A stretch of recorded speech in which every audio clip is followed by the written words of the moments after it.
Welcome, everyone. Hello and good morning to you if you're on the East Coast. We are excited to have you here for this clean air panel discussion here at the World Health Network. I'm Katie Marsh and I'll be your host today. We're so glad that we could all come together for this discussion, and we have some fantastic speakers on this panel here ready to speak with you about all things clean air. I want to first thank our teams, the campaign team and the science content team at the WHN. I first want to thank Caitlin Miyazaki and Frank Lancero for all of your efforts in organizing this wonderful talk today. And thank you, Sharon, as always, for your assistance in organizing. I will now turn it over to Frank to introduce our panelists. Thank you, Frank. Thanks so much, Katie. Here are our panelists today. We've got Jim Rosenthal. Jim is the CEO of Tex Air Filters. He is active with the National Air Filtration Association, serving as the president from 2009 to 2010. He is also a voting member of the ASHRAE 52.2 Committee on Air Filter Testing. He is the president of the Corsi Rosenthal Foundation, a nonprofit dedicated to providing clean air for underserved communities. We've also got Dr. William Bahnfleth. Bill is a PhD, PE fellow and presidential member of ASHRAE, is a highly respected air quality expert and a professor in the Department of Architectural Engineering at the Pennsylvania State University. He holds a doctorate in mechanical engineering from the University of Illinois and is a registered professional engineer. We also have Dr. Joe Vipond. Joe is a clinical assistant professor at the Department of Emergency Medicine at the University of Calgary and the co-founder of Masks Canada and Protect Our Province AB. He is also a passionate advocate for climate policy and has spent more than a decade advocating for policy changes to create a healthier planet. And lastly, but not least, we've got Aaron Collins. Aaron is a mechanical engineer with a background in aerosol science who has been testing and evaluating masks and sharing his findings on YouTube and ever-growing Google Doc.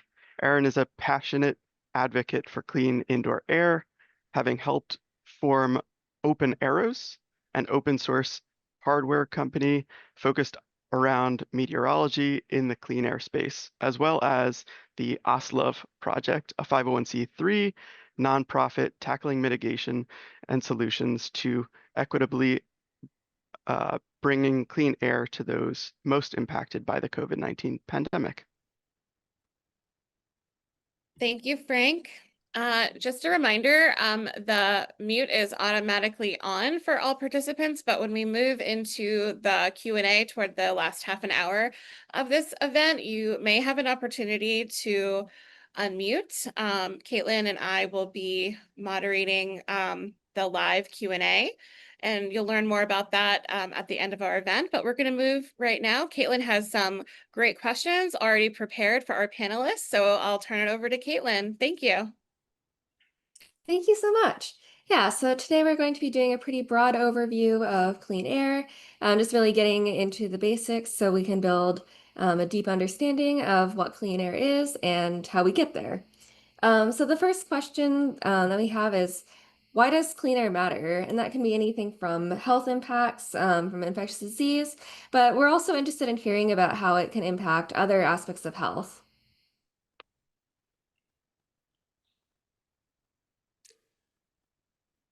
Kaylin, how do you want us to respond? Do you want us to just... Whoever wants to take questions is more than welcome to. Yeah. You can raise your hand. Yeah, if the speakers want to just raise their hand and then start speaking, or if they raise their hand, you can call on them if it's everybody. Sure. Whatever feels comfortable. Well, I would defer to Bill Bahnfleth. He has the best explanation of clean air advantages. Oh, yeah, I'm sorry. I was hunting for the raise hand button on my Oh, I Zoom, and I meant, haven't found it yet. oh, sorry. No, Uh, I meant physically. You could just physically do it Oh, okay. with your own hand. Yeah, I'm happy to say a few words about it.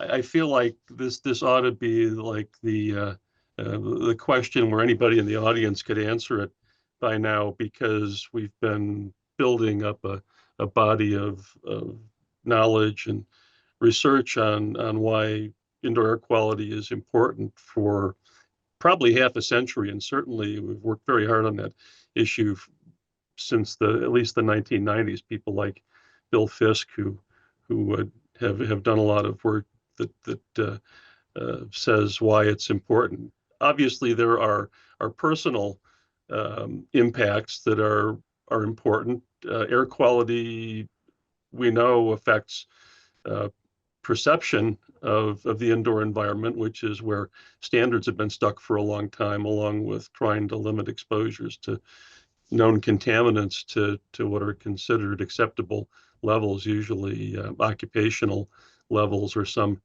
fraction thereof. But as research has accumulated, we've found that there are a lot of other impacts of air quality on cognitive function, on performance of task work, on the performance of school children, and even sleep environments. Air quality is now implicated in how well we rest at night. So there are all of those things that we're aware of, and a lot of it, unfortunately, is chronic impacts because it accumulates over a long period of time, like particulate exposure. The other thing I could say is that, and we have to keep going back to this if we want to do something about it, to get the resources to do it, is that there are huge societal impacts. Asthma attacks and other respiratory diseases create a huge financial burden on our healthcare systems that we usually solve by treating the consequences rather than eliminating the source. And so I think that we've tried to make the economic case as clear as possible in multiple dimensions, because it is a big ticket item to raise air quality in buildings from where it is to where it ought to be. What would you say is maybe a health impact that most people might not be aware of, for example?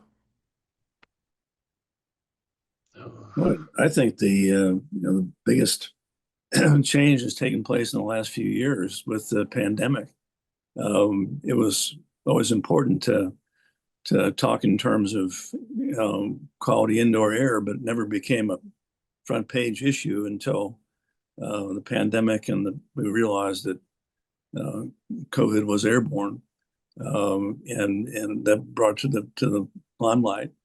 And what I'm seeing now is that even though it's really important to have high quality indoor air, the other big thing that brings attention to it is wildfire smoke.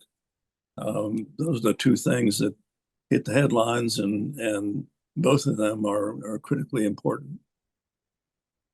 I guess I've been thinking while Jim was talking, I'd throw out SVOCs and things that are endocrine disruptors that may even affect things like fertility.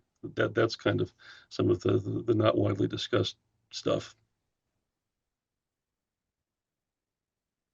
I think one thing too is that we don't often contextualize the impacts of air quality in terms of how we look at our, let's say, mortality data. I recently did a talk a little bit a while back at looking at recontextualizing the mortality data from 2022. And if you look at root cause, so how did you, let's say, we look at like cancer deaths, right? So like 17% of cancer deaths are associated with lung cancer. How did you get lung cancer, right? You had some chronic exposure to something that eventually precipitated to be lung cancer. And where did that come from? You breathed it in. And if you recontextualize kind of 2022's mortality data and look at it and say, what was the number one root cause of death? It was things you breathe. It was COVID. It's lung cancer. If you look at cardiovascular and stroke causes and dementia, and all of these things are all attributable to air quality. And if you just take even very, very conservative estimates of what the contribution of each one of those mortality pieces is, you'll see that the things that you breathed was the number one killer in 2022. And we just don't look at it that way. We just think, oh, it's cancer, right? But where did you get that cancer? How did you get COVID? How did you contract COVID? Something you breathe. And so really what happens is we don't apply root cause. And so then we don't necessarily start to think about how clean air could really impact not only the quality of life, but the extent of life. So I think that's sometimes lost a bit too. I guess I'll throw my 2 cents in there. I've been immersed in the Carl Zimmer book Airborne recently, which has given me a really interesting historical view of things. Bill, you said things go back 50 years. Well, the sad thing is it goes back like 200 years, right? Like, if you go back to Florence Nightingale, she got it wrong. She thought it was miasmas, but she got the solution right, which was ventilation. CO2 monitors. I was shocked to find out the CO2 monitors were all the rage. Well, not all the rage, but they were being looked at as a measure of air quality 150 years ago.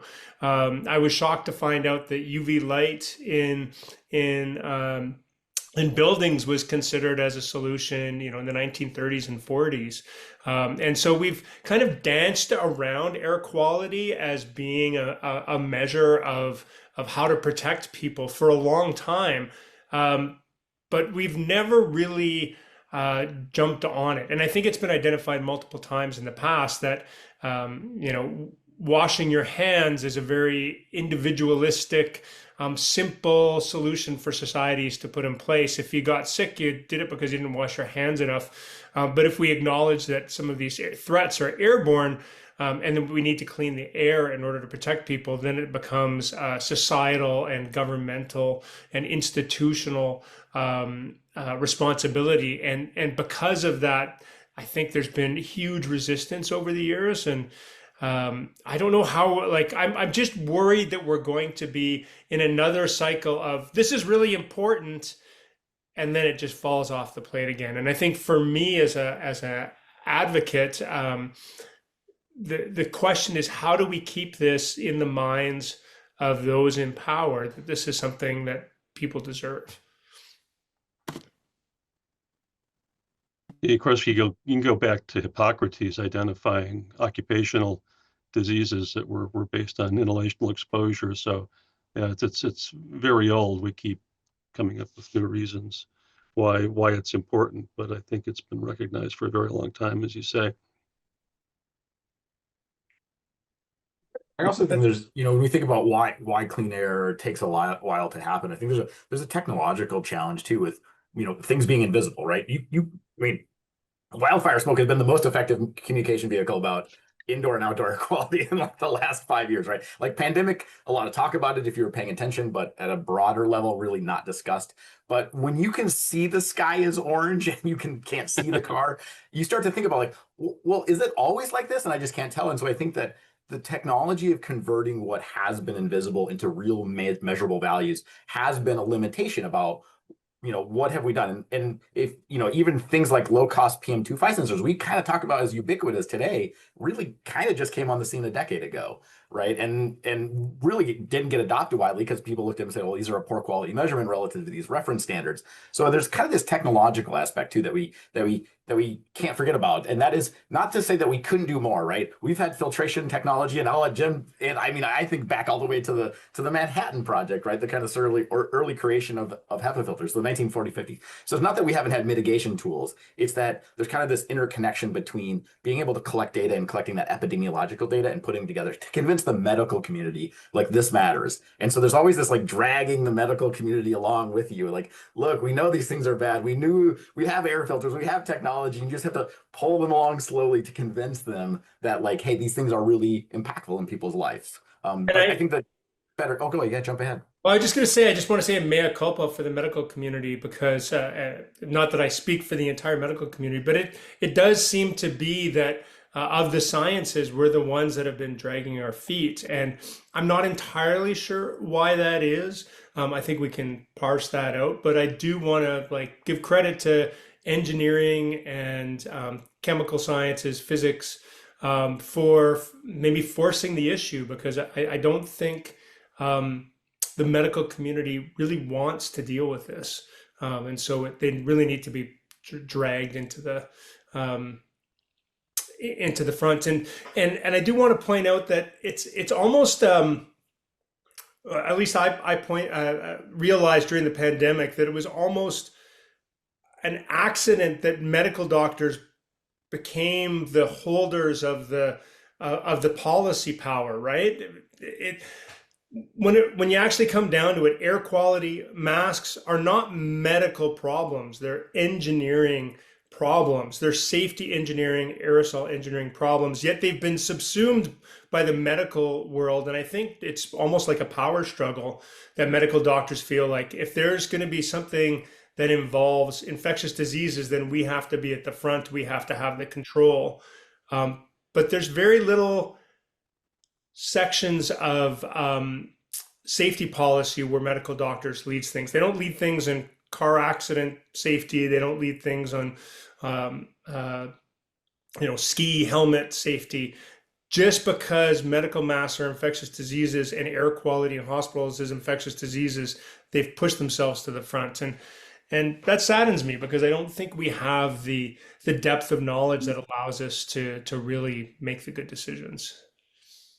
Well, I've seen Oh, the medicalization of health discussed in some of the papers I've read, and it's the, what do you want to call it? The blind man and the elephant. If the only tool you have is a hammer, everything looks like a nail.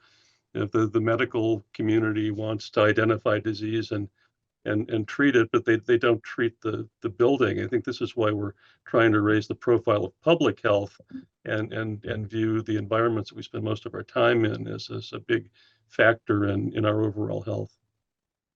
I think the key to making people aware of the problems with indoor air is having good monitors, having data. We need to see the air, make the invisible visible.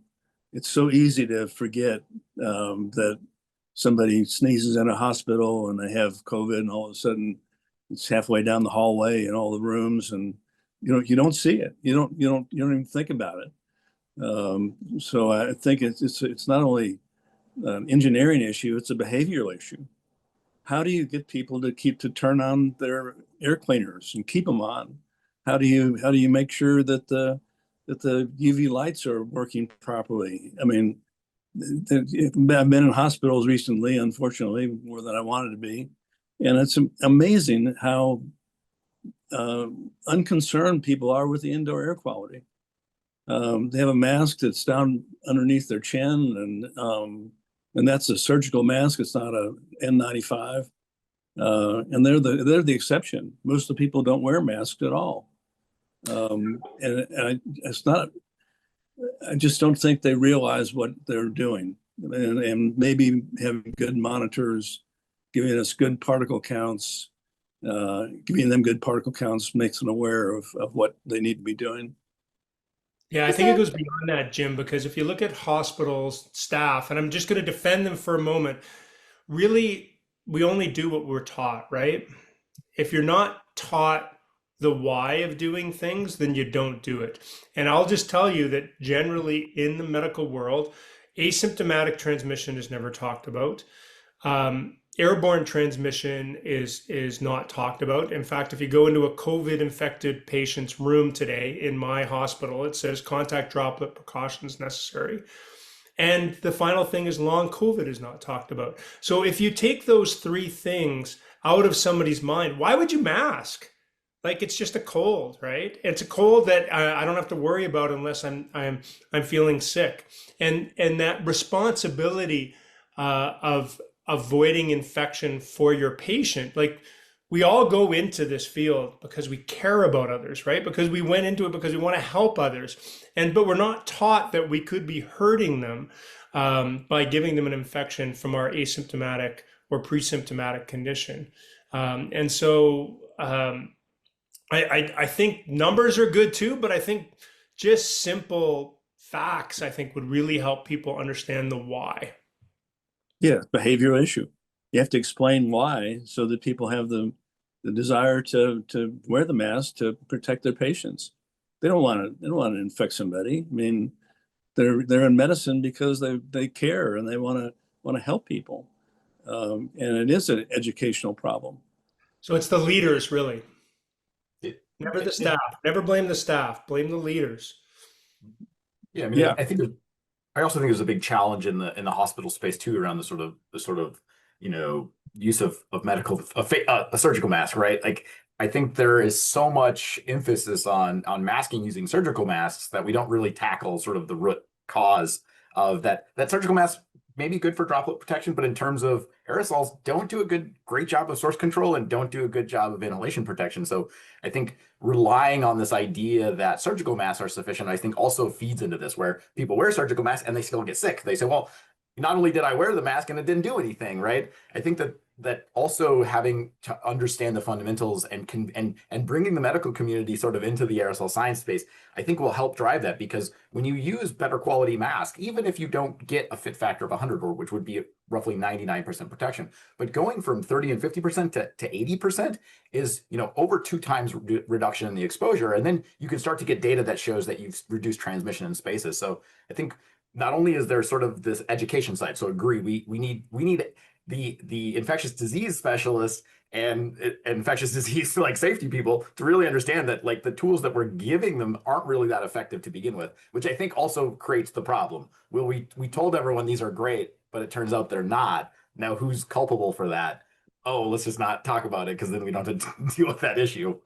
And Aaron, there's a flip side to that as well, because you talk about how, oh, I was wearing a medical mask when I got sick anyways. The other flip side to that is survivor bias, right? Because I know lots of doctors, it's like I've been wearing a medical mask for 2 years in front of a lot of people with COVID and I've never gotten sick. Why do you want me to wear stronger PPE?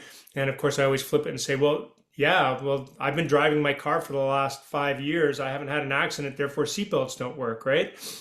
Really what you have to do is you have to look at where the accidents are, where the damage has occurred to figure out whether seatbelts or in our case, those people who got COVID despite wearing a medical mask, what caused those failures?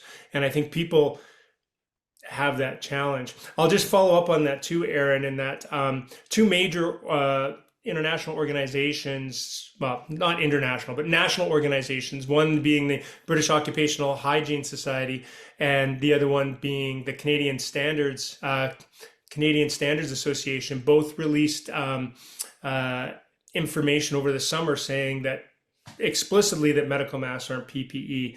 And so just to toot the WHN's horn, we have a statement that's going to be coming out in the next couple of weeks, reasserting that fact that medical masks were only designed for one thing. They're splash guards. They keep you from spitting into patients' wounds or from patients' blood being squirted into your nose and mouth. That's what they were designed for. That's what the manufacturers state. Therefore, that the manufacturers do not believe that these, or do not state that medical masks are PPE. The only thing that's personal protection equipment that will protect you from respiratory illnesses is a respirator style mask. I'm skeptical that we're going to persuade the public in large numbers to wear masks when there's not some kind of dire emergency going on to get outside of the medical environment, and certainly Which is they fine work. too.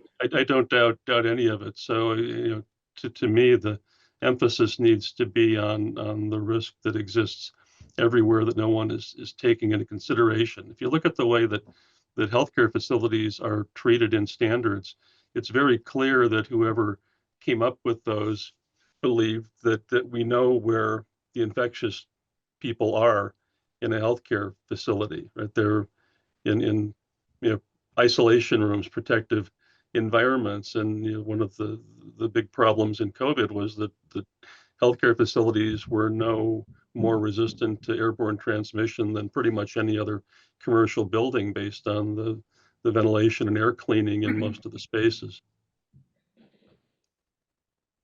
Sort of jumping off that point for like infectious disease specifically, um, especially at the beginning of the pandemic, there was a lot of talk about like how is infectious disease spread? It wasn't acknowledged for a while that COVID is airborne primarily.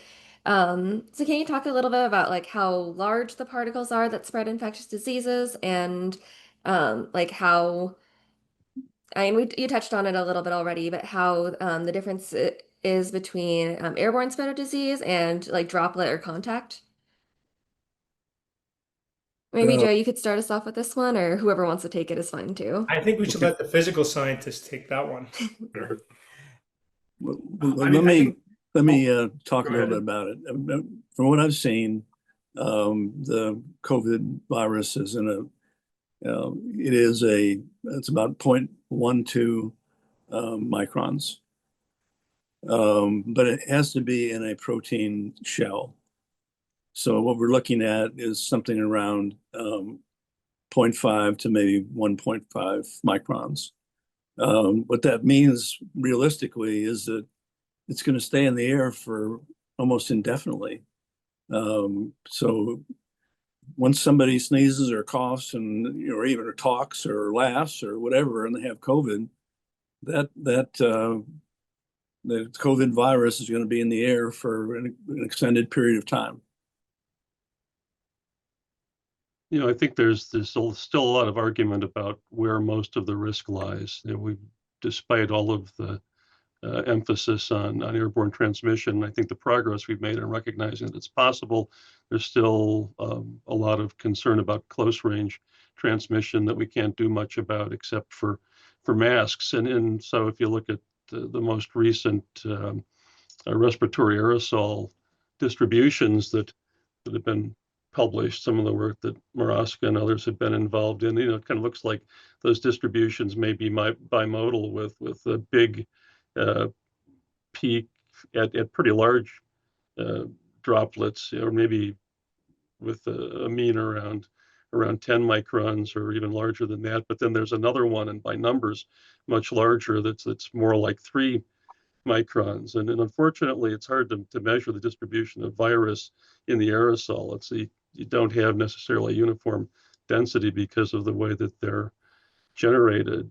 People like Milton have tried to measure influenza, and about the best they've been able to do in most cases to say, well, there's a pretty high percentage in particles or droplets that are below 5 microns, and that's kind of where it stops. So, and in terms of controls, we're still kind of in the dark about exactly what to do. But I think we have to assume that the small droplets are important, the ones that can stay suspended for a long time, and those are the ones that we can actually remove from the air. Yeah, and just to mirror on that, I think that when we talk about the particle size range that we're talking about, is that in the world of aerosol science, we sometimes go to the single digit nanometers, but these things they can stay suspended in the air for a very long period of time. And the range of that distribution depends a little bit on that size that we're talking about. But in general, most of the stuff that we're talking about, and if you look at some of Don Milton's work, and there's some other work, I usually, if you go to my mass nerd directory, there's usually a list of like infectious disease transmission, like size distribution data that I kind of keep an eye on. And so you kind of see that the peak viral mode is somewhere between 1 and 2 micron. But those particles stay suspended for hours. I mean, I think it's probably on the order of like 12 plus hours, maybe even longer. So like they can float around. There is this kind of interesting thing, which is if you think about the impact that COVID has had on society and how little there's actually in study this, right? So you have some work out of the UK from Bristol, Al Hadrell, who has done some work looking at infectivity over time, over short time scales, where they showed that infectivity drops off really fast, which kind of changes which in some ways doesn't change the dynamics of what we talk about with transmission, but it makes short range transmission much more probable. And so it's really interesting that you'd think that for the impact of society, we would have hundreds and thousands of scientists collecting as much data to really understand this problem, so that when the engineers come into play, we say, okay, yeah, we need this filter of this type. We need to move this much air. We know that short range transmission has this dynamics, but we really, unfortunately, don't. But the key thing is that they're small. Masks and filters and all kinds of the removal mechanisms that we're talking about, UV, all of these technique works because they're small. But the fact that they float in the air and being aerosol makes them the big issue that we deal with. And I think that in some ways, we talk a lot about COVID. The next infectious disease may have slightly different characteristics too. So I think that's important too, that we talk a lot about COVID, which is very important and a thing, but not all disease transmission will have the same size distribution. And so we really do have to think about that and understand better, how do other diseases propagate? What does tuberculosis look like, which is by nature a much larger bacteria and can occupy a different spot within the lung. And so I think the answer is they're all aerosols, they're all airborne. And we have tools and technology. We just got to use them. And you would think there'd be a lot more people working on it. So yell at people and say, hey, we should have more scientists trying to answer these fundamental questions. Yeah, I think from a layperson's perspective, the numbers itself don't matter. All people care about is, am I safe in a space? What can I do to protect myself better? I think one thing that needs to just be mentioned, and maybe you guys, since you know more about this than I do, can maybe unpack this a little bit. But evaporation matters. So even if it comes out of your mouth as a larger particle, they get smaller quickly over time as the water evaporates out of the particle. And because of that, humidity and temperature matter, right? Like not every space is identical. It really does matter what the environment's like. Can you guys touch on that? whatever's emitted is going to get smaller. Lindsay Mars published some good research on how initial droplet size changes based on relative humidity. I think the general conclusion you can draw from that is that the particles are going to be smaller and stay in the air longer than you might have thought based on whatever you measure at the mouth and nose when they're emitted. And that's just one more reason to be concerned about airborne. You know, I put a paper that I was involved in the citation in the chat, and it's an open access paper, so anyone can download it. You know, in the background of this, what seems like a scientific argument is the dysfunctional nature of our professional communities, and there was an attempt to just kind of bury airborne transmission for a long time based simply on the fact that didn't know what we could do about it, and it was scary if the public believed that diseases were in the air that they could contract just by breathing, and that's brought out pretty clearly in that article. I think the thing that needs to be considered in this conversation is the fact that particle generation is dynamic. It is not like somebody breathes and all of a sudden we're just dealing with what happens with that particular breath. It's that person stays in the room, they're generating particles as long as they're there. They may sneeze or they may cough or they may laugh, but it's not like it's going away because of evaporation. It's still going to be there, and there are going to be others replacing it. Most of the research I see does not take into consideration the fact that there's new stuff coming in the air every time somebody breathes. And we have to consider that.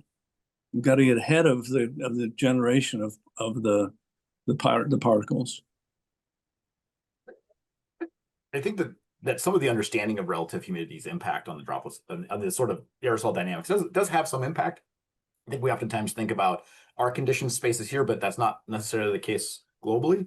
And the kind of technical term that aerosol scientists use this process of evaporating water, we call it efflorescence. So these particles start as liquid, and then eventually they start to evaporate. They reach this threshold relative humidity, and they pop and they shrink suddenly.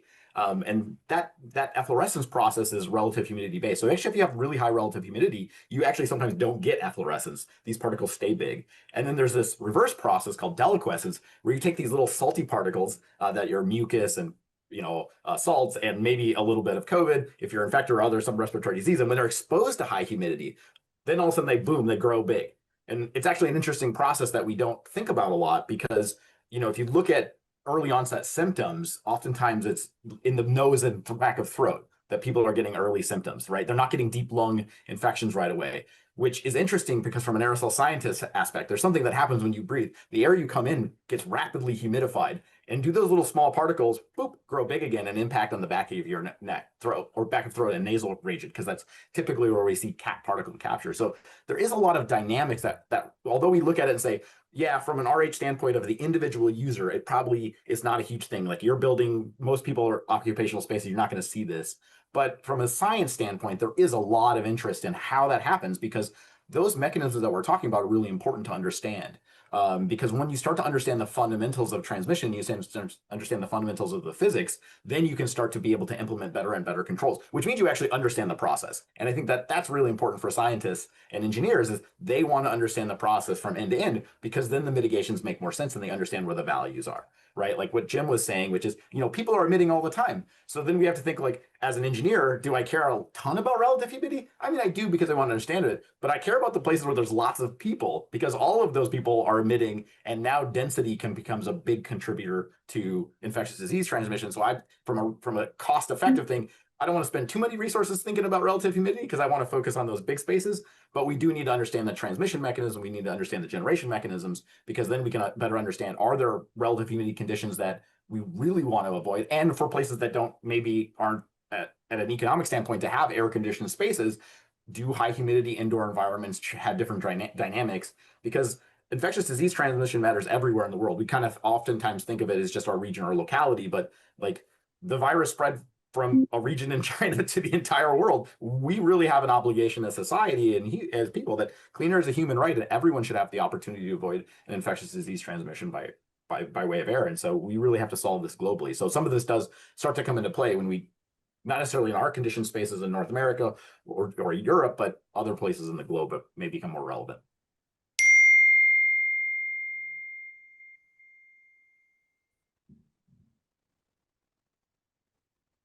Okay. Yeah, this is great discussion. Thank you so much. Um, so yeah, I guess let's move a little into what can we do about all of the infectious disease particles in the air. Can we talk a little bit about like different methods of cleaning the air? So anything from ventilation, filtration, and potentially touch a little on germicidal UV as well. Uh, sure, I can talk about those things. That's mostly what I do is controls.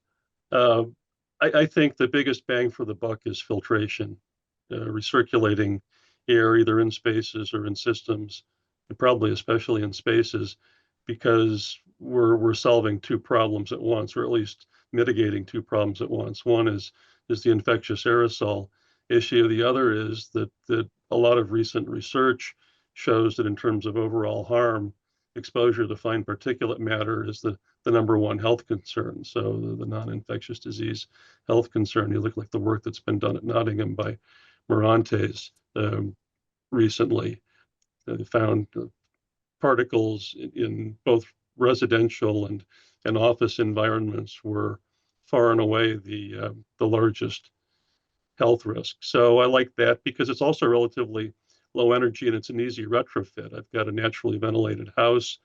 I do open windows a lot, but I've got 7 air cleaners. I'm sitting about 4 feet away from one right now that runs all the time. And it wasn't that expensive to do it. And I clean the pre-filters once a month and I change the filters twice a year. And it doesn't seem like such a big deal to do that. Outdoor air is kind of, I think, overemphasized in all indoor air quality control. It's very expensive depending on the climate because it has to be conditioned to indoor conditions, both temperature and humidity. And it takes a lot of energy to circulate a lot of air, and you've got exponentially decreasing returns. So every time you want to cut the exposure in half from whatever it is now, you have to double the amount of outdoor air that you bring in. It's a lot easier to increase filtration to do that than to bring in outdoor air. And it's also probably the greatest source of ozone and particulate matter in lots of places. The utility of things like UV, which I really have supported for a long time, I've been doing research on it since the 1990s, is that if you really need to get a high impact in a dense space or large space, there's not anything else that will do it. I don't think it's the right solution everywhere, and I really favor in room, upper room type of solutions over in duct. But when you've got the environments where it's really not going to be cost effective or feasible to put in filtration, recirculation, that's where it's a good technology, and I think it has a very good track record and body of research behind it. Most of the other things I'm not so keen on because they don't seem to produce benefits that are strong in proportion to the potential harm that they cause. I know Jim Rosenthal has been on an oxidative species soapbox for a while, and that is a very important point. Is the kind of the net harm issue, which is something else we can discuss. It's hard to find anything that has no no downside to it. And that's true of outdoor air as well as air cleaners. But we need a new paradigm for thinking about all of that if we're going to do it safely and effectively. It probably comes as a surprise to you, but I agree with filtration as being the number one thing to worry about, work on. But if you, again, look at the data. We have particle counters all over the place, and when you see the results of the air cleaners working, it's pretty hard to turn them off. And that's, again, it goes to behavioral. All of these studies have been done in hospitals where they have air cleaners, and then I read about it, and they go to the floor, and all the air cleaners are turned off. Again, it's a matter of having people aware of the importance of the clean air, and you can measure it, you can see it. We need to go beyond hot and cold. We need to be into the world of looking at the particles, either 2.5 or viruses or whatever. But these are things we can do something about today. So I think, Bill, let's put some numbers to the sort of energy discussion. So you're talking about recirculating airflows to kind of translate that. So we're talking like portable air cleaners or HVAC systems that recirculate the air just through the air filter and don't bring in outdoor air. How much energy do you think to achieve, let's say, ASHRAE 241 would it take to do recirculating flows designs versus if we tried to do it with 100% outdoor air? Like what's the energy difference that we're talking about?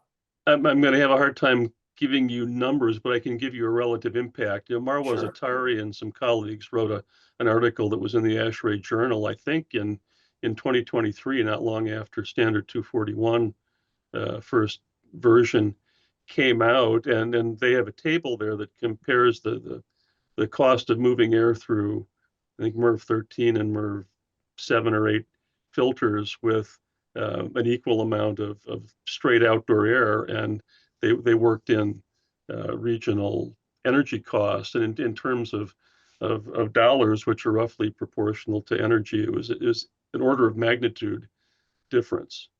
So 10 times more expensive in a lot of locations to use outdoor air to do the same thing that you could do with an air cleaner. And again, there are a lot of buildings where it's just not an option. Am I going to spend $10,000-$15,000 to put in an outdoor air system in my 80-year-old home, or am I going to get air cleaners? And my anecdote on this is that I got these 7 air cleaners really at the start of COVID. I wasn't thinking about it so much before, and they're commercial products, so they're networked and I can control them from my phone. I was out of town when we had a big smoke event here in Pennsylvania from our cherished neighbor to the north. And I pulled out my phone and he said, I wonder what's going on at home. And we had 60 or 70 micrograms per cubic meter of PM 2.5 inside. And I had been running the air cleaners at, I don't know, 1 or 2 speeds down. I cranked them all the way up, and I had the whole house down to under 10 within an hour or so. So there's a lot of utility to having dispatchable filter units like that, whether they're ones that you get commercially or whether they're ones that you make yourself, like CR boxes. So when we think about like the infrastructure and like changes that need to happen when we think about air quality, then kind of what you're saying is that if you have a building in which to improve the HVAC system might cost millions of dollars, and even trying to think, if we follow some of the early recommendations of this is ventilate, and kind of just for the listeners, when we say ventilation, we mean bringing outdoor air in, and then we can have like recirculating filtration that does stuff. And so they were talking ventilate, which means improve HVAC system, and 10 times the cost associated if we just put portable air cleaners in spaces or make better versions of them that are maybe a little bit less portable and more air cleaning, or improving our HVAC's recirculating function using better filters, or thinking about how we do that differently. So from an infrastructure cost, you're saying like, look, if you don't have the money to do this and you don't necessarily want to do this, you want to think about how do we do infrastructure agnostic, or just how do you install air cleaners like you're advocating for, and HVAC system improvements with recirculating filtration can be as effective as just ventilation. Do you kind of agree with that? Yeah, I do, but some caveats. I think one of the things we don't know nearly enough about, and this was what we found out, I think, in the HVAC world during COVID was air distribution. Is we've been treating it really crudely with the notion that if we put an air cleaner in a room, that the clean air it's producing is, to a reasonable approximation, getting distributed everywhere, and it's obvious that that's not true. So we need better practical guidance on how to deploy them and on how much you need. And it's almost not. I think it's one of the things that I really learned from the CR box and from doing my own modeling is that a lower efficiency air cleaner that has to move more air is likely to distribute it better in a space than something HEPA filter that's producing a much smaller flow. So there's an interaction there that we need to know about, and then how that works with whatever basic HVAC system you have. If you've got overhead air distribution, if you've got displacement, there's just a long list of problems there that we need to deal with, and how aerosols are distributed from a point source is one of them. That's kind of maybe a problem for you, Aaron. We've treated airborne transmission and airborne exposure to indoor contaminants in general as if they're uniformly distributed. What's the probability of multiple infectors being in a space and having them there long enough that you get a uniform distribution of the infectious aerosol? It's actually a very non-uniformly distributed contaminant, even in a well-mixed environment. If I Yeah, can, no, I think. Oh, go ahead, Joe. yeah, if I could jump in, I just have a couple of caveats that I like to think about. So when I, although I'm not trained in policy, I like to think about policy a lot, and because I think it's important. What do we do with all this information that you've just provided? How do we make safer spaces? And so when I think of policy, what you're trying to do is balance out these things. 'Cause I think it's been importantly pointed out that there's no technology that has no downsides. Everything has a downside. So you're trying to balance expense with convenience, with acceptability, with effectiveness, right? Those are kind of the four things that you're trying to get perfect. And when you improve one thing, you're probably compromising another thing. And so one of the things that I just to riff off what you've said, Bill, is that there's ununiform distribution in the room. And when I think of that, what I'm basically thinking of is near field and far field transmission. Because far field is that uniform distribution. I unfortunately had a mother who smoked. I loved her dearly, but I was very, very impacted by that smoke. And so there would be times where I would, like, say in the car, the entire car was filled with smoke. It was uniformly distributed. I was exposed to it at all times. But if she was smoking in the house, like, if I moved to another room or another side of the room, I was relatively protected. If I was sitting beside her, I was relatively higher exposed. And that's a really good analogy for me for COVID. So there are times where you're in a space where the far field transmission you really want to tamp down, but I don't think there's any HVAC technology that can actually deal very well with the near field exposure. And there are certain circumstances that I think we need to recognize that we'll never technology our way through that. Some of the things I would think of off the top of my head is in my world, in the medical world, if you're a nursing assistant and you have to spend 30 minutes next to a patient who has COVID, changing them for whatever reason to put in their new clothes on or dealing with wounds, you're going to be exposed to a lot of near field COVID. And that's why masks will never, I think, ever be gone from the medical world, because we do have these high risk long-term exposures to near field. And the corollary to that would be maybe in a situation where there's a high lethality, high concentration of COVID in the world. You can't really see a world where everybody can go into, say, a movie theater or a hockey arena and expect to not get COVID from the person next to them because it's a high risk situation. I'm not one of those people who thinks that everybody should be masked at all time for the rest of humanity, but I do think there are situations where we need to anticipate where HVAC systems aren't going to save us. And so I just wanted to throw that out there. And maybe Aaron, as the mask guy, you can comment on what I just said. I think there's two important things. I think that the way we view HVAC in many ways is kind of broken. I think concepts around displacement ventilation. This is this concept of bringing air at the base of a floor and then extracting at the top, right? Taking advantage of buoyancy of the rising of hot air, right?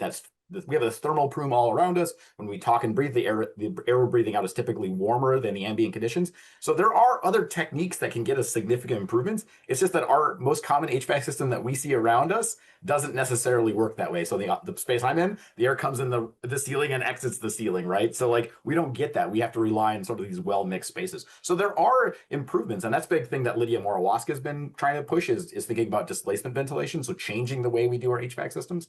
And I think that can make occupied spaces much safer. I mean, I think the argument is safe is a spectrum, right? We're never gonna make safe is a undeterminate reference that we have to say. So we can always make spaces safer. I do think that when we talk about patient care and close proximity stuff that's more close than we would normally do in most normal social settings, then things like PPE, especially for anyone in healthcare. Like my argument is like, it is insane how we treat healthcare workers with the considerations in terms of not just COVID, but all ranges of infectious disease that we don't take enough. In those cases, masks and better PPE, right? I think that we could think about much better designs that are much more comfortable, that provide a much better a better experience for the wearer.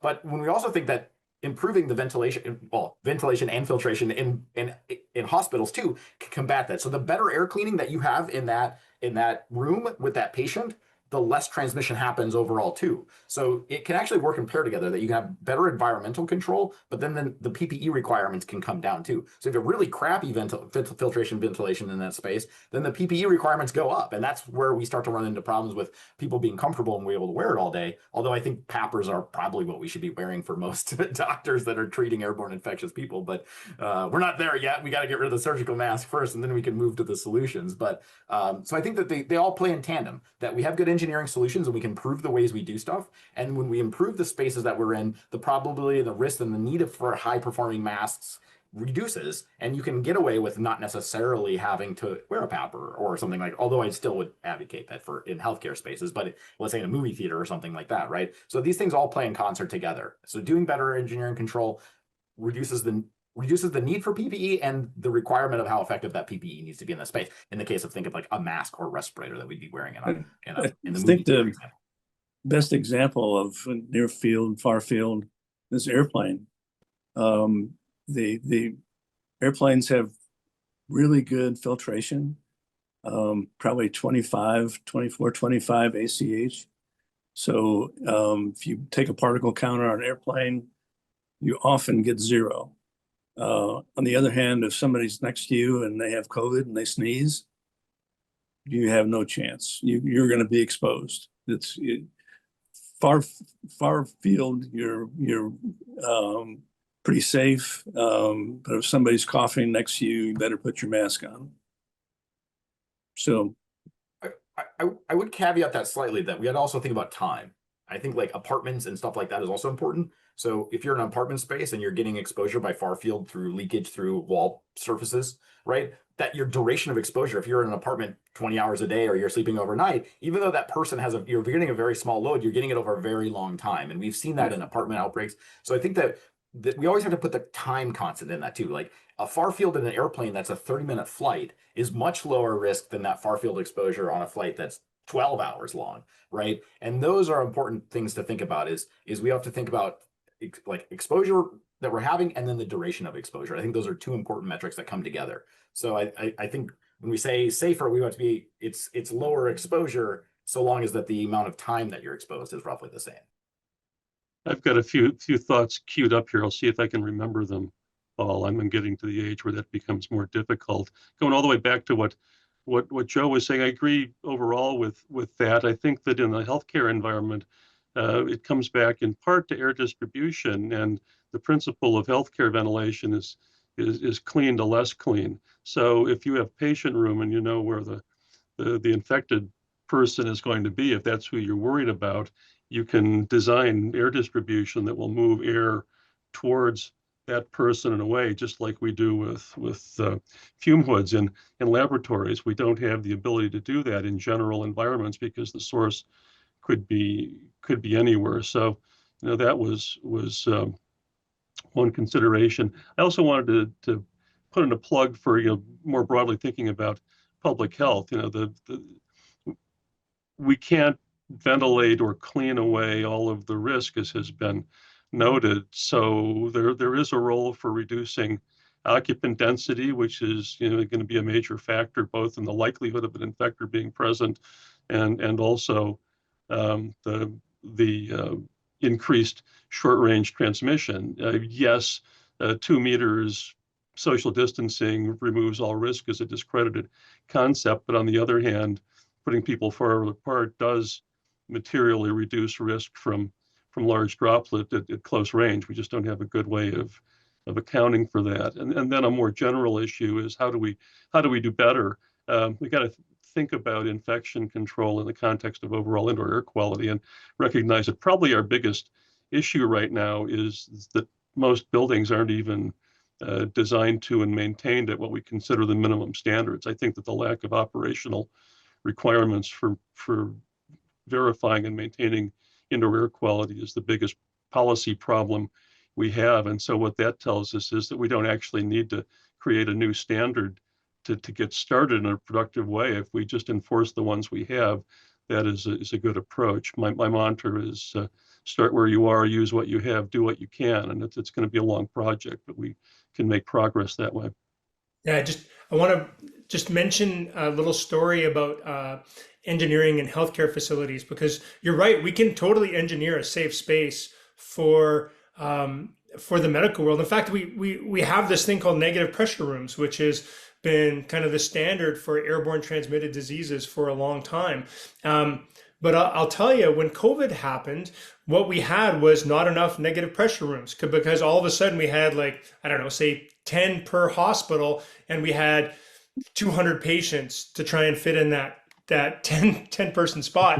And so I have literally been in meetings with senior scientists at Public Health Agency of Canada who told us that the reason why they could not label COVID as airborne was because we didn't have the facilities to put in place the existent policies for airborne transmitted diseases, which I was like, that drove me crazy, because that's like saying what we need to do is fit the language and the policy.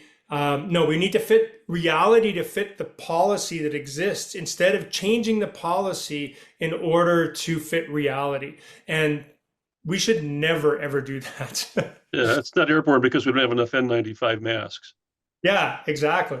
But it was worse than that, because obviously at some point we had N95 masks, but we still couldn't call it airborne because we didn't have enough negative pressure rooms.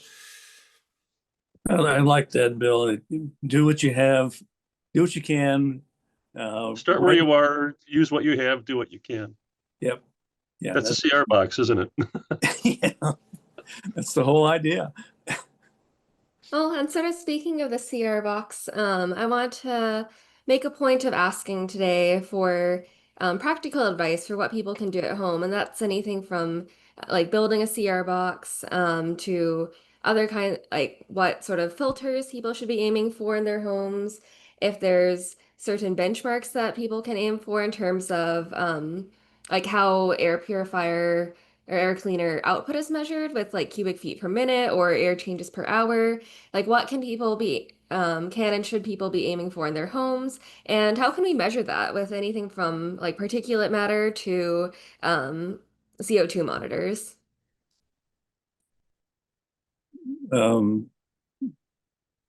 It's easy to build a CR box and it works. How's that?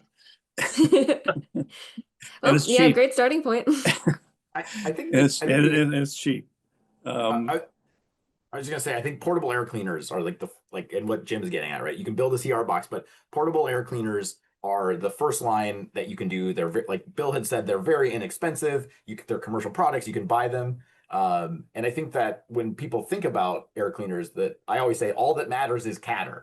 Like you want manufacturers that give you this CADR, the clean air delivery rate. And that's what's telling you how much clean air this product provides to you. Don't get caught up in HEPA or ultra HEPA or ULPA or UV enhanced, whatever.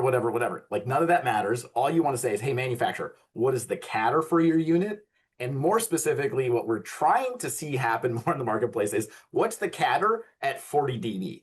Because you can have CADR of 1,000 CFM at 70 dB and it's like blowing your brains out from the noise, right? Like we don't want that either. So what we want to talk about is what's the CADR of the device at 40 dB. And I think that I kind of think in general, I like to use the ash, like when we're thinking about air cleaner sizing, typically from my perspective, and Bill can jump in, but I like to use kind of ASHRAE 241 style, which is I just kind of use like roughly 50 CFM per person. So if I want to have like 4 people over my house, I need 200 CFM of clean air in that space to help reduce the risk of infectious disease. So most portable air cleaners are putting out, somewhere around 175 to 200 at 40 dB if you get a bigger unit. So like, okay, that can give me 4 people. And when you translate that to PM 2.5 and exposure, that's usually going to be way more to do the infectious disease than what you need for the PM side. So if you end up going there, along comes the ride, like Bill had said, you get reduced exposure to PM at the same time in these fine aerosols. But I'll let Bill answer themselves so that I don't answer all for them. Well, I'll try not to gripe too much about the way air change rates are treated relative to ventilation per person. And everybody knows that if you want to reduce a source to a certain level, what's important is the actual airflow in absolute units. So cubic feet per minute, liters per second. That's easy to show. What you get from air change rates is rate of change, right? The air change rate only tells you how quickly you get from where you are to the steady state concentration. So it's used for things like clearance in operating rooms. How long does it take before I've changed or eliminated the contaminants from the space? And unfortunately, because healthcare standards have emphasized air change rates forever, that got picked up on during COVID, and suddenly everyone was talking about 5 or 6 air changes per hour, regardless of how many people there were in the room. What I realized, thinking about this and looking at what, say, AHAM has done with their recommendation for air cleaner sizing, is that as far as portable air cleaners are concerned, the 5 air changes is necessary, because if you don't get to 4 or 5, you're not going to get good air distribution, as I was saying before. So the air cleaner that I've got in my house, I selected them to give me about 5 air changes per hour. But if I go back and look at the clean airflow per person that's required by 241 for COVID, which is what it was based on, those numbers per person are a lot smaller. So to me, the 5 air changes that I've got is making sure that air actually gets to where it's supposed to go, and I'm probably overkill on the actual clean air delivery rate, which means it's not a big deal to reduce a speed. I'm probably still beyond compliance with 241. And I think one of the things we found out with the CR boxes is it's not just CADR. It's how many times the air goes through the filter. It's ACH just in terms of the more times it goes through the filter, the higher the percentage of removal you have. CADR is one time. It doesn't tell the story. It's just like if you're making a clean room.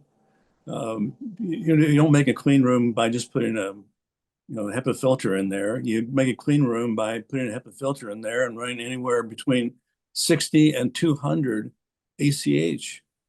You've got to get the particles or the air going through the filter to really get the type of performance that you want to reduce the disease transmission.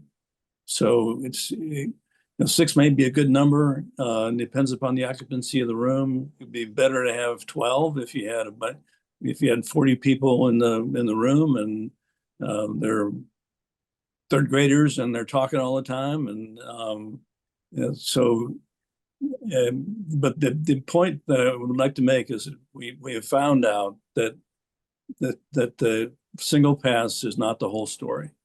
It's how many times the air goes through the filter that matters. So I think to translate this a little bit, I think there's kind of two topics or three topics. We'll get to single pass efficiency and CADR, but kind of this comparison of clean air delivery per person. So how much fresh air do you move per person versus how much air is moving and exchanging in that space over a period of time. And they're kind of two different things. The way I like to think about it is, let's say I had a phone booth and I put 3 people in a phone booth with an air cleaner. It's going to be tight, right?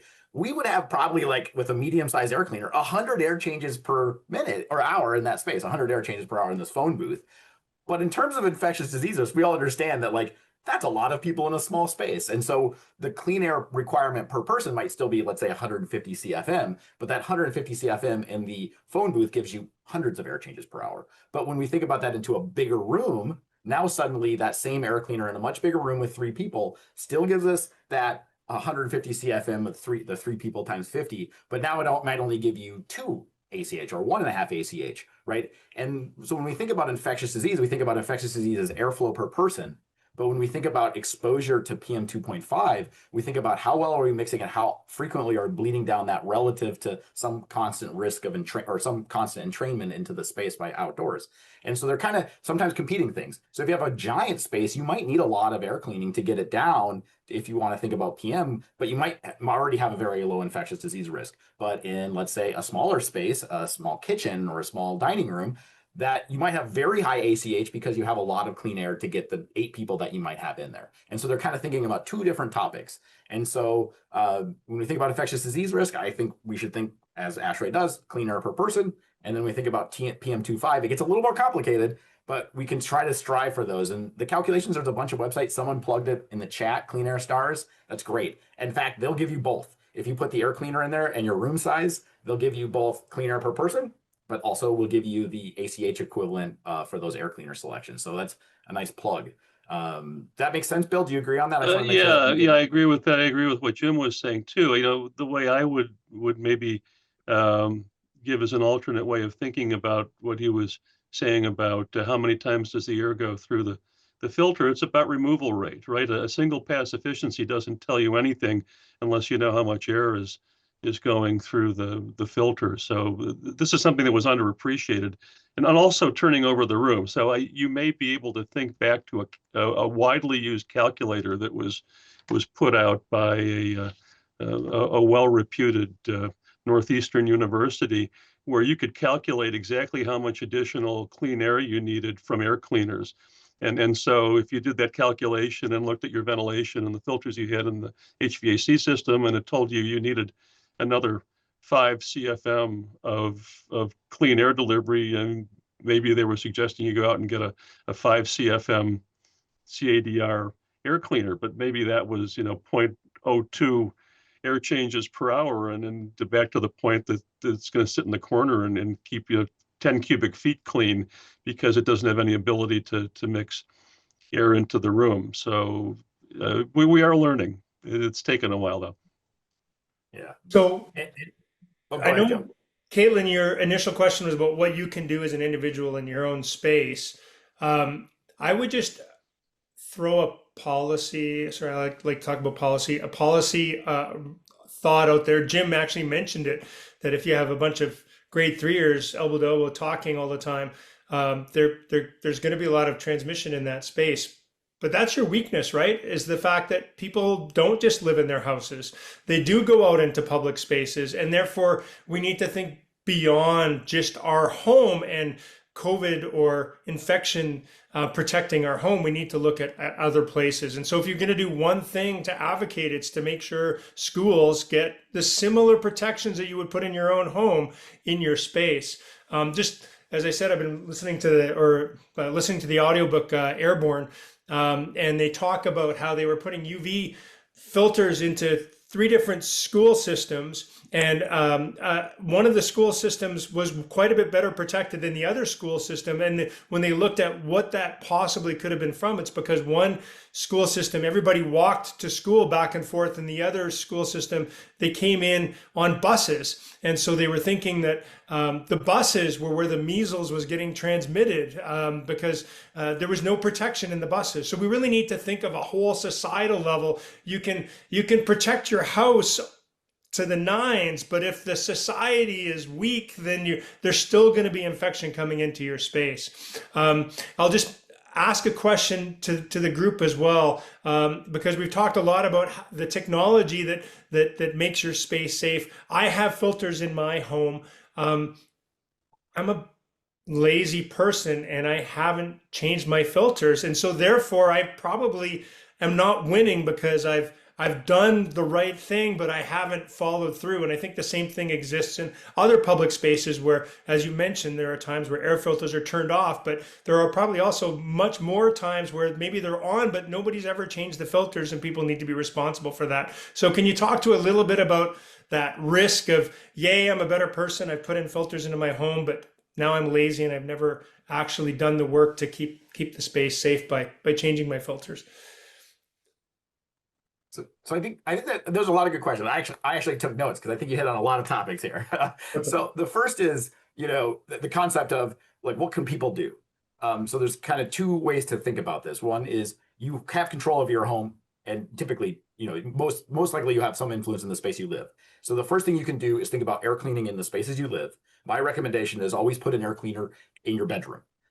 When you think about where you spend 8 hours in the same spot all day, we kind of forget about that. We think we travel all over when we're awake, but we forget 8 to 10 hours a day. We're unconscious laying in a bed. So put an air cleaner in your bedroom. That's going to give you the biggest bang for the buck. If you only could put an air cleaner in one place, put it in the bedroom you sleep at, and try to get get a high enough catter to give you like 5 air changes per hour in the space. Again, the Clean Air Stars website can help you size that. And put that in there and pick it. And then what's nice about sleeping is I like the sound of white noise. So you can typically run your air cleaner a little higher. And so you're going to reduce your amount of PM and fine particle exposure in the bedroom while you're sleeping 8 hours every night.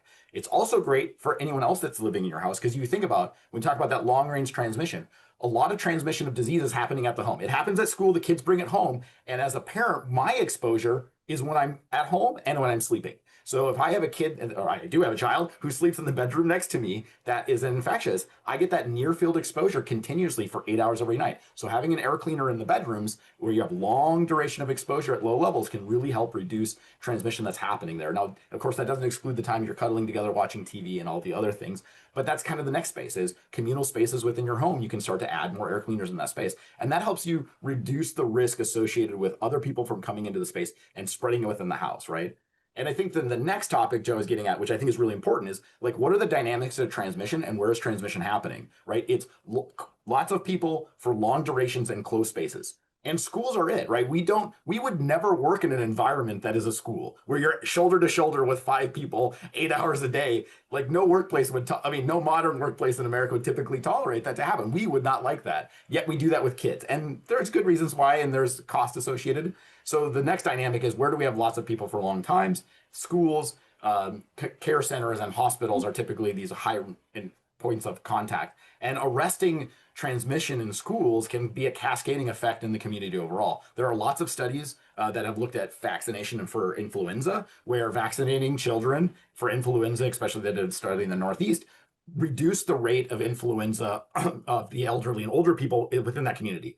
What is that telling us? Well, the dynamics of transmission are that they gave it to their parents then meet with the grandparents, so they all meet together, and eventually have this cascading transmission. So breaking the chains of transmission can have really consequential impact. I'm kind of the belief, and I'm not an infectious disease specialist, so I will caveat that, but kind of as I look at that thing, like your 80-20 rule, right? You're gonna get like 80% of the benefit for 20% of the cost of looking at schools and congregate care facilities, and a lot of these places where transmission's happening, and that's the next thing we got to tackle. I think I always like to avoid, like, we have to make every space perfectly clean. I think that's going to be a huge mountain. We should do that, but it'll take time. But the big bangs for the buck are, you have control typically of the place you occupy, so take action there, and you can do that too. And then advocate for spaces that are having high transmission. So showing up at the community meetings, showing up at your school board meetings and say, hey, we got to think about clean air for our schools.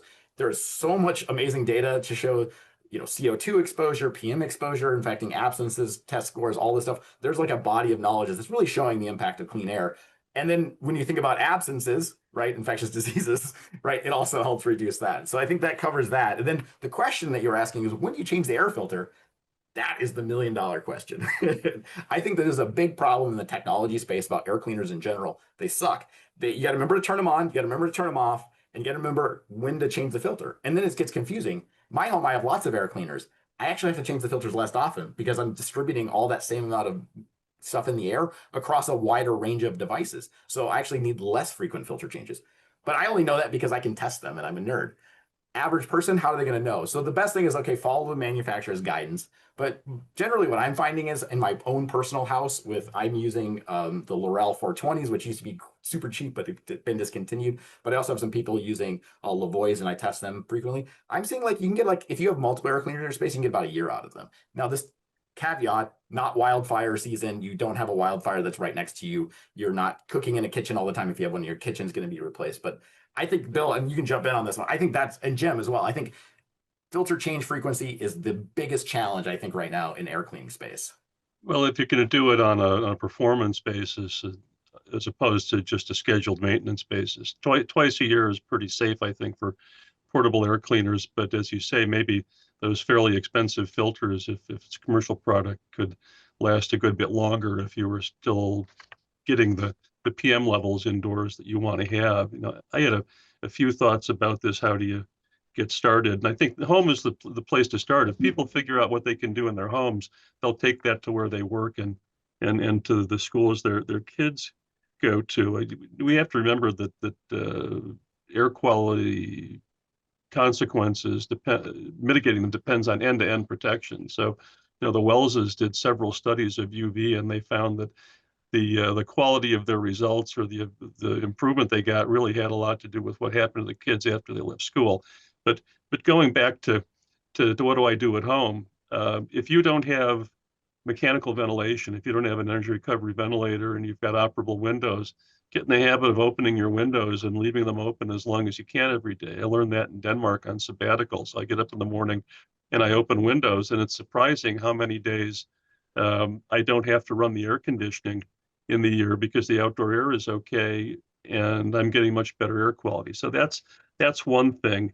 I do have mechanical ventilation, but it's recirculating. It's typical air conditioner that just recirculates air. So there are two things you can do there. Put the best filters in it that you reasonably can. And I think MERV 11 is a good place to start. That's not a law written on stone tablets, but it's a good place to start because it has reasonable fine particle efficiency, and run the fan all the time. I don't think it adds that much energy. And what it does with other contaminants is it distributes them throughout the house. Take your CO2 sensor into your bedroom when you're not running the fan and see where the CO2 concentration gets to overnight, and then turn on the fan and run it and dilute the CO2 in the bedroom with all of the other air in the house. That works really well.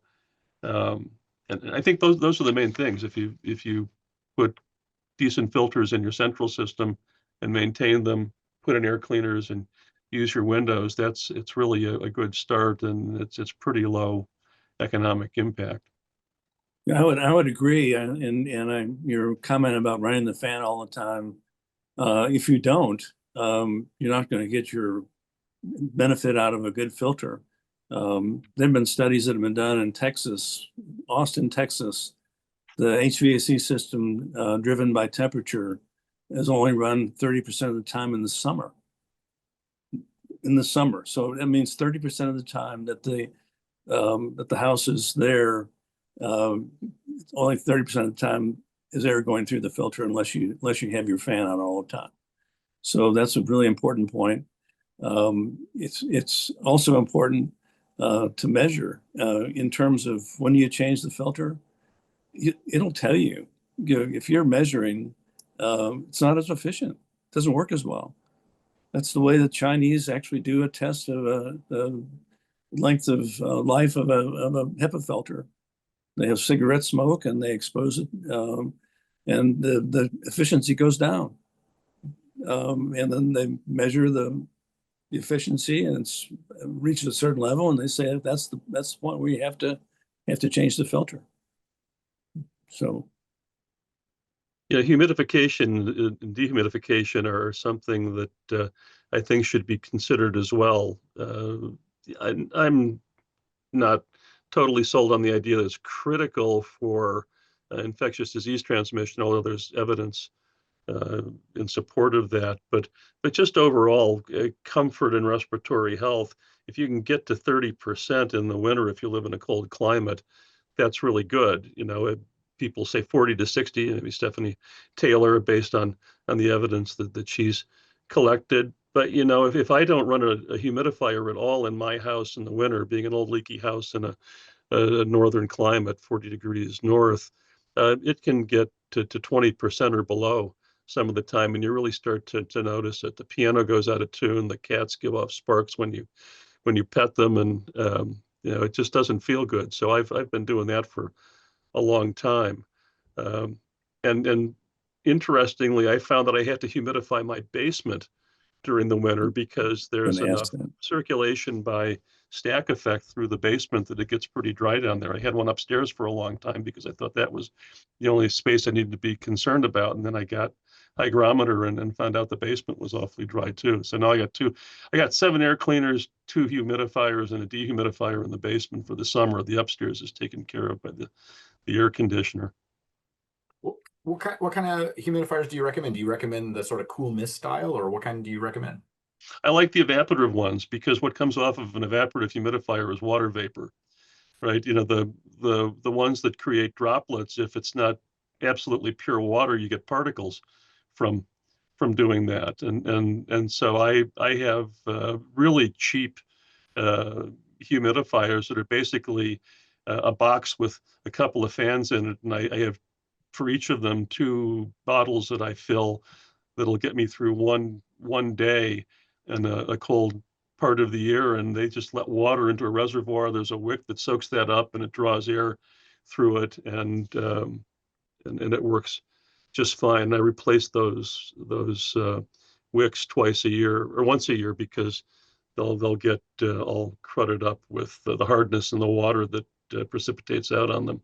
You don't have to spend very much money on that either. Grandma used to put the coffee can on the radiator, and it's not that much different in concept. Yeah.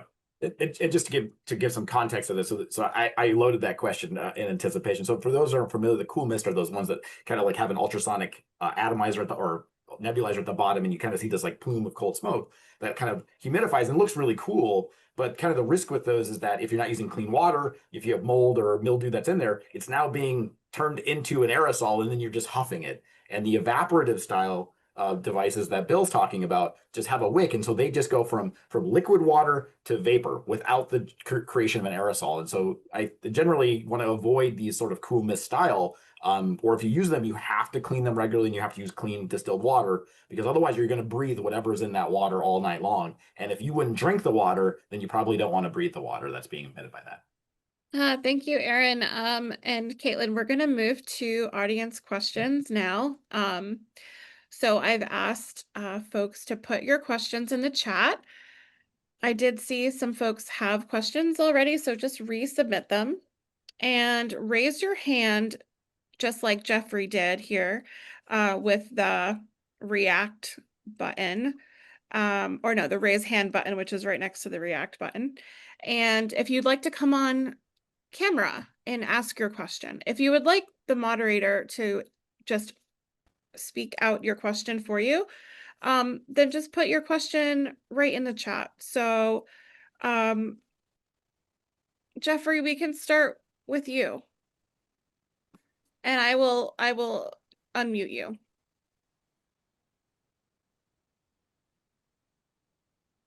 Am I unmuted? Yes. Hi. Good to see you. Well, first of all, thank you very much. And secondly, I'd like to just praise the discussion for its technical aspects and its insights. I certainly learned a lot. I'm a retired family doctor and public health epidemiologist and been involved in this dialogue for a long time. And I'd like to throw a different perspective on the conversation, which I hope is supplemental. that of sociology, the context. And I think the first place we start is looking at the apocryphal story of Semmelweis and the transmission of fomite infections during the delivery of babies. And remember that that was a great advance in public health sanitation in the medical field, except that Semmelweis died poor and maybe in an insane asylum. In contrast with the advent of universal precautions during HIV, which were literally adopted by the medical profession and everybody else overnight. And note that the difference is the risk to life and health was drastic, and a medical professional knew that blood exposure to an HIV person could be a death sentence. All of a sudden, they were very flexible. So the medical profession is responsive if the threat is vivid enough. So that's number one. Number two, I'd like to emphasize that we have not talked enough about public health here. And I would like to raise the level of conversation to say that this is not an epidemiological, an epistemic discussion. That is a matter of meaning. We live, most of us on this talk, in a capitalist society, and public health is by definition anti-capitalist. And capitalist is very much associated with individualism. So when we propose systemic measures, we are flowing against the cultural mainstream. And those people who have inertia or other considerations can use that to criticize our outlandish scientific data. And it really is a deep, deep, deep cultural problem to promote public health in the capitalist dominant societies we live in.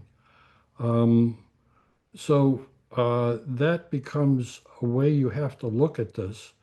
And I also would like to emphasize that what Joe talked about reading Zimmer's book called Airborne, with a hyphen between the air and the born.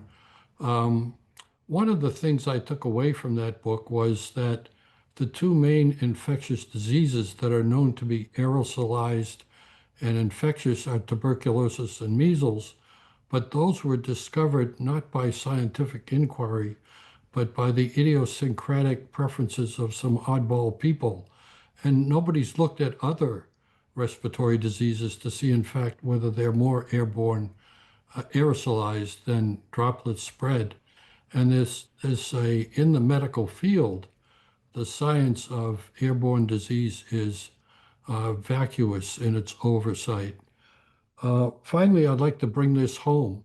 I live in Santa Cruz County, and I was very happy to see our local health officer took the extraordinary step of mandating that all healthcare facilities after November 1st have masking for all occupants except patients.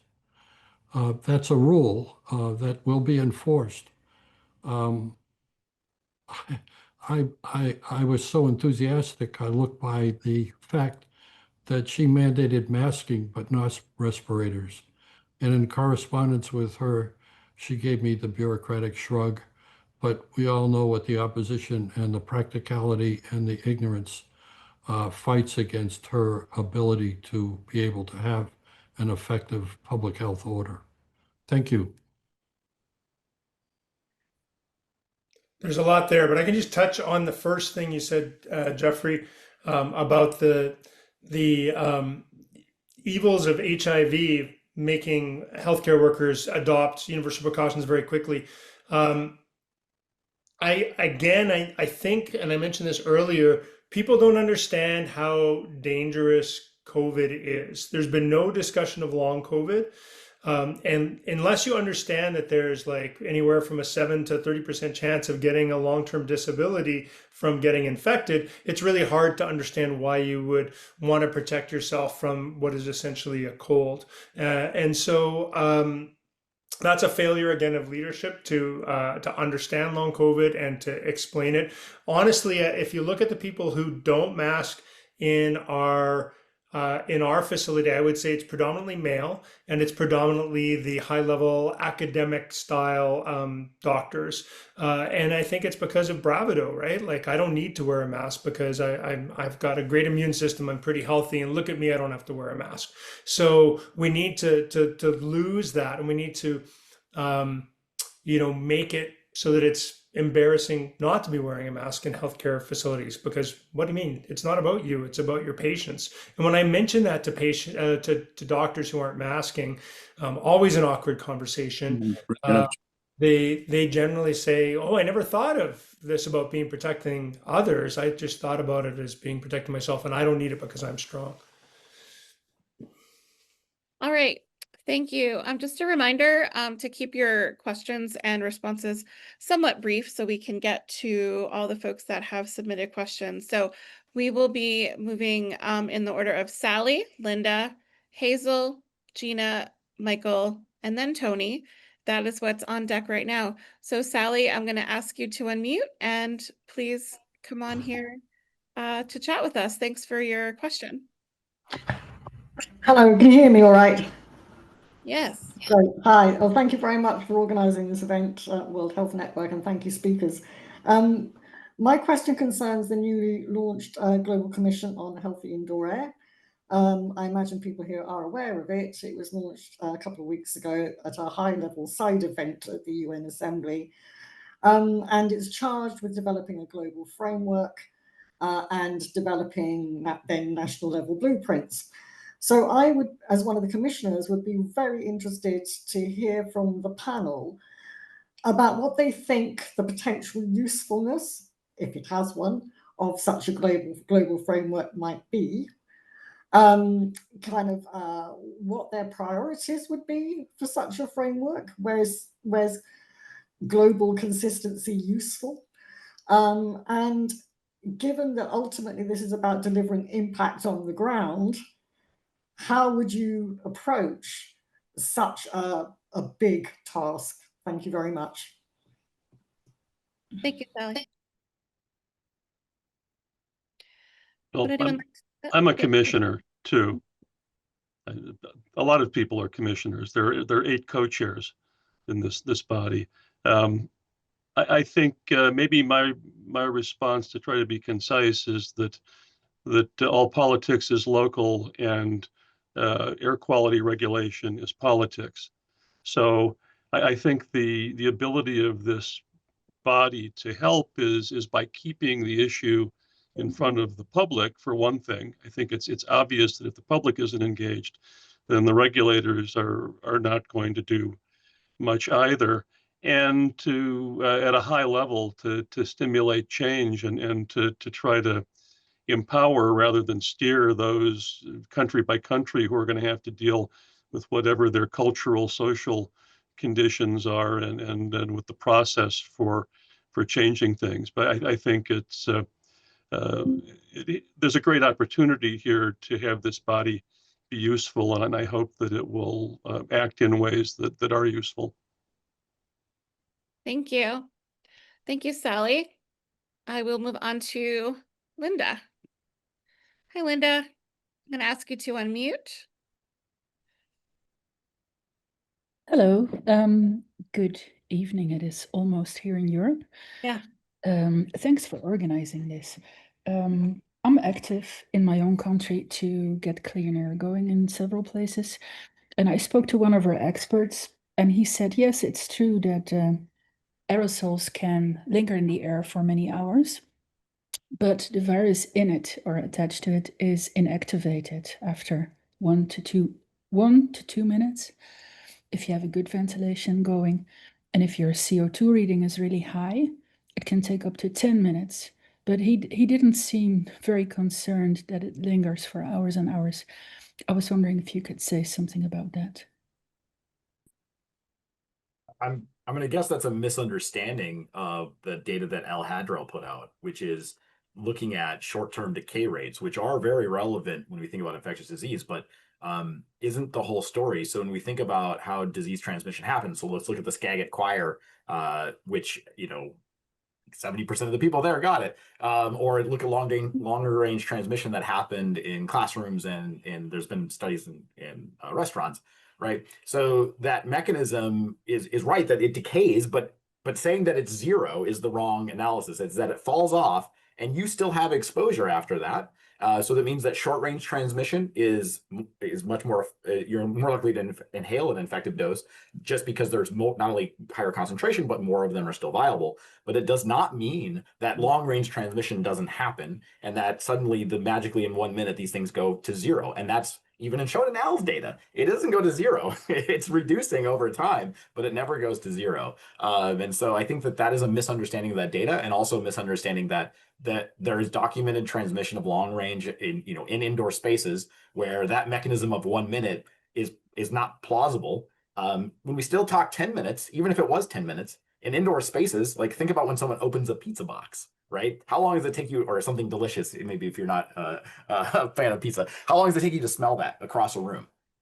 Doesn't take 10 minutes from when someone walks in, opens a pizza box, you smell it. So this magic idea of like, oh, well, it transmits, but then it magically just dies instantly. You smell that in less than a minute. So you still have transmission. So like much of this argument that this person's making isn't really based on the science of what's happening. And it's selecting little pieces of data to say, oh, well, look, it falls off. And so magically it's not, but also ignoring all the transmission that's happened in spaces where the virus floated for more than 1 minute. So and this is mostly about viruses. Don't forget that we have bacteria to be concerned about as well, and they're much hardier. Viruses are delicate things that aren't really even alive, so they don't persist very well outside the body, but other microorganisms may. And it only takes one, some have said, tuberculosis bacterium to cause an infection, or maybe one CFU. And if you think about it, we just had a pandemic that ran rampant through society, despite all the efforts we made to mitigate. We know what those mitigations, which ones worked best, but we still had basically everybody get infected once or twice or 4 times. And so therefore, anybody who says it's not a big deal because X gets it wrong, right? Because we failed. We failed as a society to mitigate this despite our best efforts. So we need to do better. Thank you. I just want to elevate a question I had missed that was submitted earlier. Jane was wondering if it was helpful to ask the bus drivers to open the windows on a city bus. Would that dilute infection? And she just comments that, of course, people are sometimes coughing in close proximity. And even the condensation is streaming down the windows. Yeah. Is that a yes? We should open the windows. Well, sure, it would help. Yeah. And I testified in a transportation and infrastructure committee meeting, like in 2021, and it was pretty clear that the public ground transportation, buses especially, and school buses were maybe the worst environments that we have. Okay, thank you. All right, Hazel, thank you for your question. Hi, thanks everyone Hi. for the panel so far. I'll try and make it quick. So I'm interested in creating accessible advice for how people can get enough airflow in their spaces to comply with what the ASHRAE 241 standard would be. Obviously, there's other elements in airflow, but yeah, getting that up there. And I see that is kind of straightforward to figure out what in-room air purifiers one would need, but what about calculating the impact of open windows? Is there a straightforward way for people to even estimate how that would be affecting their airflow that they need? Calculated, hard to do, but you have a CO2 monitor and try to get your CO2 concentration down, and you're probably doing enough. Yeah, and I will say to the prior questions as well, it's what we can do now. I mean, it's okay that like the UN activity was very beneficial, a lot of agreement. but I have some frustration in that. What do you do now? What do you do today to make it better? And I think that's where I love Bill's statement. Do it now. Let's get something done. And to answer this question, we have this Corsi Rosenthal Foundation where we give away all the materials to make boxes. I would definitely, if you're concerned about your facility or facilities near you, I'd definitely apply to the organization, and you get the free materials to make the filters that work. So it's what you do now. Thanks. Thank you. Gina, go ahead and unmute and Hi, thank you. check your When I question. saw the names that were going to be on this panel, I was starstruck. I was like, these are people I've seen their names for years now. So this is an amazing opportunity to have you guys here.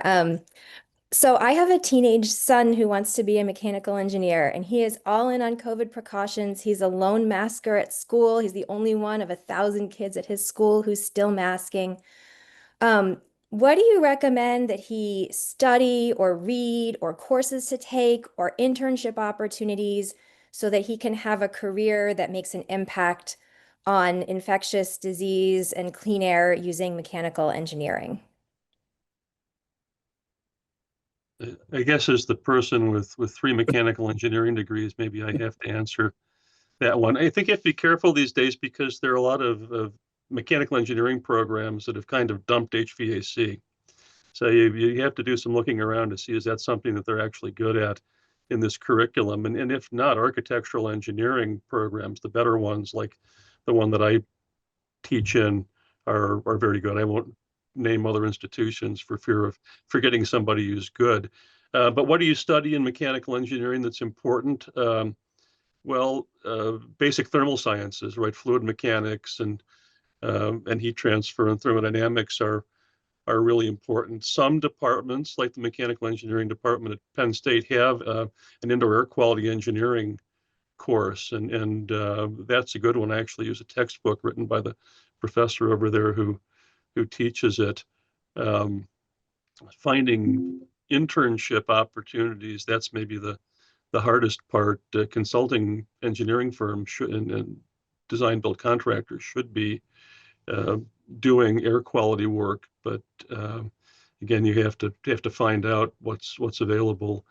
So I think those are the main things that you could do. And there's a ton of literature, of course, these days that you can read about current trends in air quality. ASHRAE Journal is a great place to go for articles on a practical level. Those are just a few ideas. Could talk for a long time about how to get there, but that's the way to start, I think.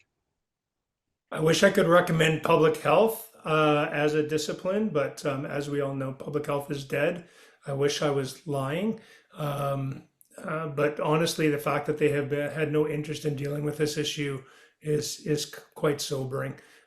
And speaking of which, I would recommend everybody listen to the Public Health is Dead podcast, done by a fellow Canadian named Daniela. It's an excellent podcast, really high quality work. And yeah, you want to learn more, maybe listen to our podcast. Yeah, we actually just had another podcast come up here in the chat. I will just say, Rachel Sewell, do you want to come on and share since we're on a podcast topic?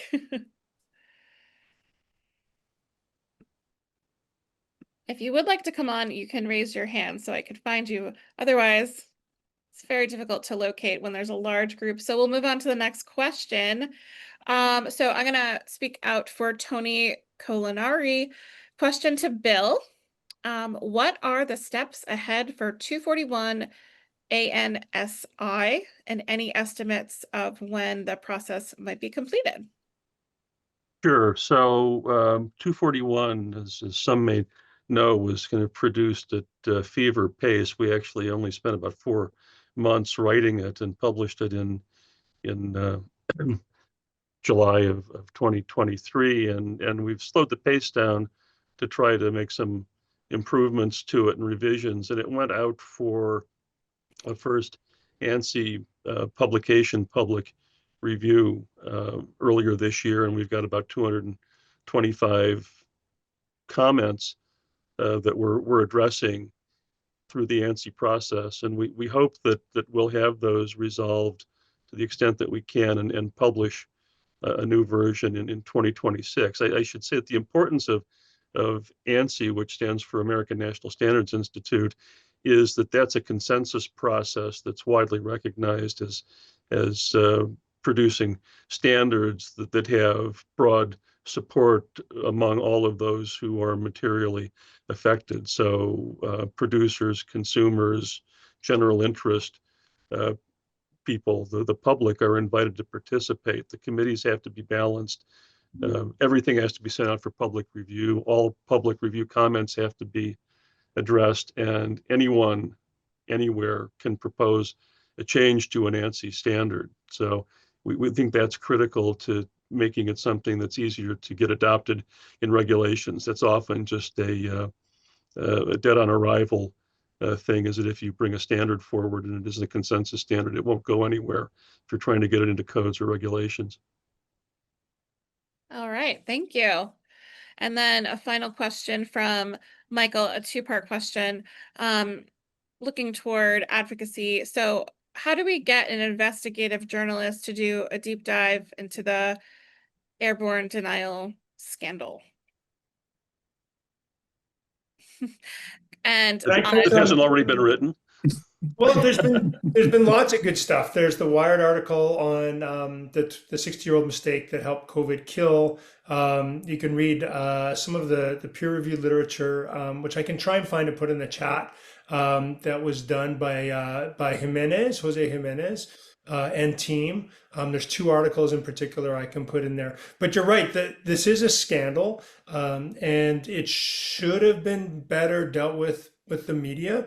But just so you guys know, we don't have a free and fair media, right? It's a corporatist media that as we've previously said, the policy work that this takes to remedy means collective action and money, both things which the American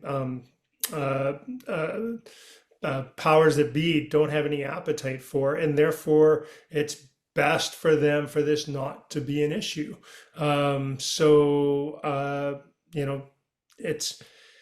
It's hard. Honestly, I would love a 8-part Netflix miniseries that looks at this starting in the Greek scientific, ancient scientific world, going all the way through COVID. But yeah. Well, thank you so much, everybody. Caitlin, Frank, Caitlin, thank you so much for moderating the panel and for our speakers to take 2 hours out of your busy schedules. This was so wonderful. I love the podcast recommendations. This is great. Super awesome chat. I'll leave the Zoom open for 5 minutes or so after, just so folks can grab any information they need. We will be editing this video and sharing it out. So if you want to share it, we'll be putting it on our YouTube. And I think Frank has something to share as well. So go ahead, Frank. Thank you. Yeah, certainly. Just some final things to wrap up here. Echoing what Katie has said, this has been a fantastic panel. Thank you to the panelists. Thank you to those who organized and moderated and handled the questions. And also thank you to all of you in the audience who came out here today, make this so fantastic. We've seen a lot in the chat too. There's been an incredible amount of participation and collaboration in the chat, sharing of ideas, sharing of email addresses and things like that. And just in the spirit of collaboration, one of the organizations that reached out to us on clean air ahead of this panel discussion was the Safer Air Project, and they asked that we share about their upcoming conference in November. So I'll be including a link in the chat about that. I also dropped these notes in the chat earlier just so people can copy and paste them wherever they might keep them nice and safe. But Caitlin and the WHN Science content team will be working on an email communication, just touching on the topics covered here today, and the audience conversations that were in the chat as well. So please share your thoughts and questions with content@whn.global. I'll put that in the chat as well.